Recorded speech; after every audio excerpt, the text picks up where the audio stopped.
ولو جعلناه قرآنا أعجميا لقالوا لولا فصلت آياته أعجمي. Ni bacaan apa je? Bacaan apa? Tashil. Kan? Betul lah kan? Tasdih. Ke salah Macam mana sebut? bacaannya? Tasdih tu apa? Betul? Tasdih. Tashil tu sebenarnya nak meringankan sebutan Hamzah. Kan?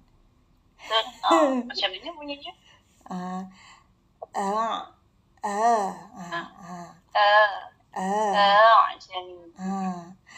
A'udzubillah. Jamiyun yu dah ni pula yu. Jamiyun wa